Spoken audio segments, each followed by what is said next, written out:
Ya, dialog kita lanjutkan masih bersama Wakil Ketua DPR RI Aziz Samsudin dan juga politisi Nasdem Saan Mustafa. Pak Aziz Samsudin. Ya, ya, terima kasih masih bergabung bersama kami Pak Aziz. Ini kalau bicara soal urgensinya sebetulnya kalau Pak Aziz Samsudin sendiri menilainya apakah memang RUU HIP ini memang sudah urgen untuk dibahas? Setiap undang-undang pada saat sudah ditetapkan di dalam prolegnas, tentu pertimbangan pemerintah dan pertimbangan fraksi-fraksi dalam memberikan pertimbangan ada urgensi, kan begitu.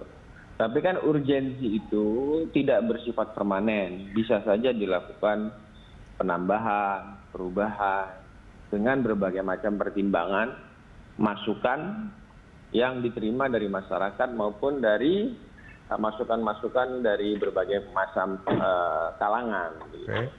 Artinya dalam proses penyerapan aspirasi pada saat penyusunan draft itu, ini aspirasi masyarakat itu tidak secara utuh diserap sehingga ketika banyak polemik, kontroversi segala macam, itu keputusan untuk menunda, ini pemerintah sudah memutuskan untuk menunda ya. Akhirnya ini dianggap begini Pak. Begini, dalam teori pembangunan hukum, itu kan namanya hukum itu kan bersifat hidup di dalam masyarakat, yang berkembang di dalam masyarakat. Jadi tidak ada setiap undang-undang itu yang bersifat permanen. Karena dalam teori filosofi hukum itu berkembang yang ada di dalam masyarakat. Jadi apapun kesepakatan antara pemerintah bersama-sama dengan DPR itu setelah mendapat persetujuan dari berbagai macam fraksi, itu sifatnya tidak permanen. Nah, kenapa kalau tidak permanen? Karena hukum itu living law, hukum yang berkembang di dalam masyarakat. Justru itu maksudnya Pak Aziz. Artinya ketika banyak kontroversi di masyarakat, apakah pada proses penyerapan aspirasi dalam proses pembuatan draft itu, ini tidak secara utuh menyerap keseluruhan aspirasi yang ada di masyarakat? Sehingga ini kan rentang waktunya kan sangat pendek. Justru itu yang saya bilang. Masyarakat kan yang hukum yang hidup itu kan di dalam masyarakat. Masyarakat itu kan juga berkembang, masukan itu juga berkembang, kan begitu. Baik. Oke, baik Pak Aziz Samsudin, terima kasih banyak sudah bergabung bersama kami di pagi hari ini. Baik, terima kasih. Selamat pagi. Pagi. Kang Saan. Ya, Mas. Ya, ini agak menarik sebetulnya.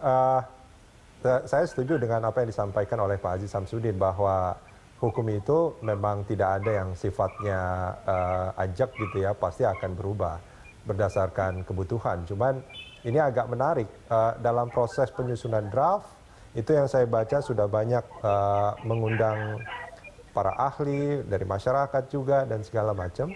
Tapi pada saat bahkan sebelum dibahas itu banyak terjadi kontroversi. Apakah boleh saya katakan ini seperti tadi yang saya sampaikan sama Pak Aziz, dalam proses penyerapan aspirasi masyarakat ini tidak secara utuh menangkap apa yang hidup di masyarakat, sehingga kemudian banyak yang menolak.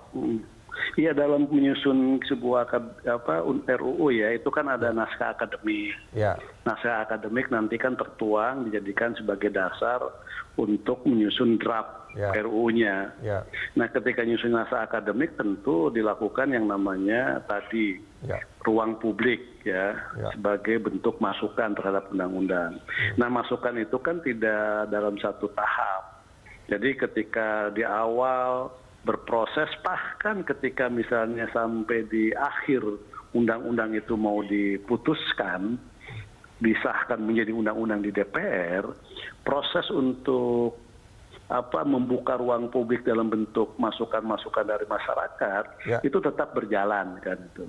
Nah, mungkin pada saat naskah akademik dibuat, draft RUU ini diharmonisasi di badan legislasi, masukan masyarakatnya itu belum terlalu masif. Tapi ketika sudah dibawa ke paripurna, itu menjadi sesuatu yang sangat terbuka. Masyarakat kan udah menjadi lebih ngeh ya, menjadi lebih tahu bahwa ada persoalan terkait dengan undang-undang ini kan. Nah, maka masyarakat reaksinya kan menjadi lebih masif. Termasuk juga dengan praksi-praksi.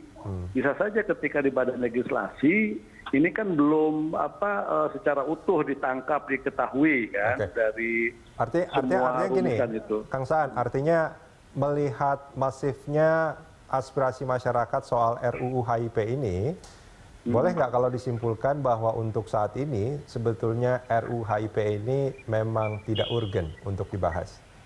Ya, kalau misalnya lihat dari reaksi masyarakat, satu, yang kedua dilihat dari reaksi praksi-praksi di DPR, dan yang ketiga juga dari pemerintah yang sudah menyatakan sikapnya untuk menunda RUU ini.